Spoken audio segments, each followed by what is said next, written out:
Yo, how's everybody doing today?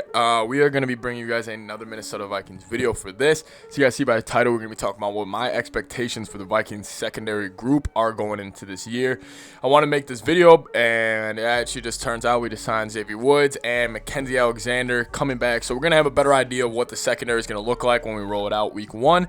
Obviously, the draft can change stuff. Obviously, some late free agency, training camp, they can all determine it. I'm sorry, I'm moving my desk right now. Anyways, guys, lots of videos coming this week.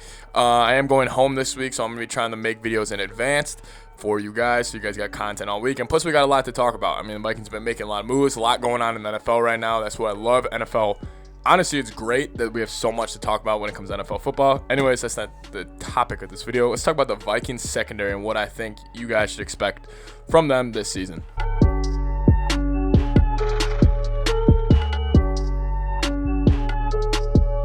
All right, so expectations. Normally when it comes to expectations for a football team, you kind of base it off last year.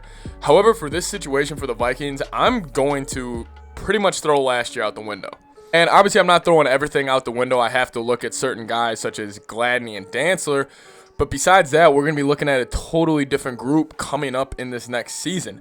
And now, the secondary last year, obviously, it struggled. I mean, the whole real defense struggled besides Eric Kendricks and Harrison Smith. However, the secondary, especially the young corners, they did get eaten alive a lot last season. And a lot of it is on them and the growing pains that they had to go through early on in the season. But also, I want to put a lot on that, on the pressure that the Vikings got. You know, the Vikings only had 23 sacks last season.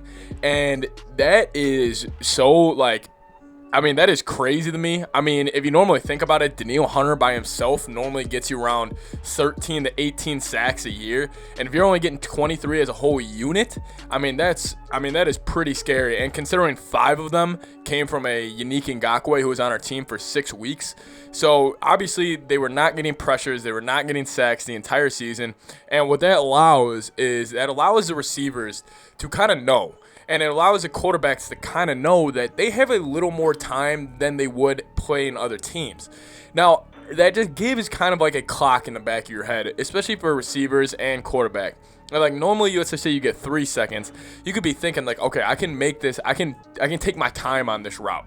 I can give extra detail to this route. When on the other hand, when you're going against a really good front seven who can get after the quarterback, you may be thinking, you're like, all right, I need to speed this up. I can't take my time on this route. Or the quarterback's thinking, all right, I got to keep my eye on this, on my blind side that I could be getting blown up in about 2 seconds. That's the thing that the Vikings lacked last year. Now, we're adding in a front seven with a ton of dogs, and I think we'll be able to get consistent pressure all year, so that leaves me. What do I expect from the secondary? Secondary, obviously the big addition was Patrick Peterson, and then the 2 smaller additions of Xavier Woods and Mackenzie Alexander. This cornerback room is kind of getting me a little excited, and I got some high expectations for them, and I'm not going to lie, and I mean, I would be disappointed in them if they had a down year this year. The safety position where Xavier Woods will be, I'm a little concerned about that. But just talking about the cornerback room right now, I'm really excited.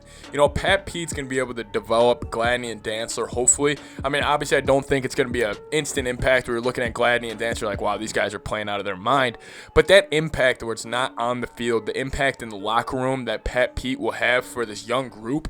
Because remember last year we were talking about the ages of the Vikings corners. The average age was like 22. I mean, that's a year older than me, and I'm in college. I mean, then you got to be a grown-ass man on that football field every Sunday. I mean, there's a sense of maturity when it comes to the NFL. There's a sense of preparation. There's a sense of preparing not only your body for the week, but the mind aspect, preparing your mind throughout the week. That's what Patrick Peterson's going to help the secondary out very much. Also, you still got to throw in guys like Chris Boyd, Mike Hughes, Mackenzie Alexander. These are still fairly young players. And having a Pat Peterson, I mean, they're going to be looking up to him like he is, damn near God. I mean, they're going to be looking up to him as a leader, as a person who can rally the troops. And yes, Harrison Smith was there last year for them. But at the end of the day, Harry's not a corner. He doesn't know the ins and outs, and technically, he knows some. He's been around the NFL long enough, but it's not like he's been there like Pat Pete, and Pat Pete's been a lockdown. Now, adding in the safety component to the secondary, I'm excited to see Harrison Smith. He really showed me no signs last year of slowing down, never gets hurt. He's going to have a full offseason. to relax, recover, and kind of just get his body right again for one more year. And listen, I think he's going to be the same guy. I think he's going to be playing at Pro Bowl level. I think he's going to hold it together. I think this cornerback group, the one thing I need to see from him this season, I want to see some turnovers. I want to see them jumping routes. I want to see him be more aggressive. You know, they were aggressive last season. As a matter of fact, I mean, you guys probably think like, oh, the Vikings dropped back in the cover 2.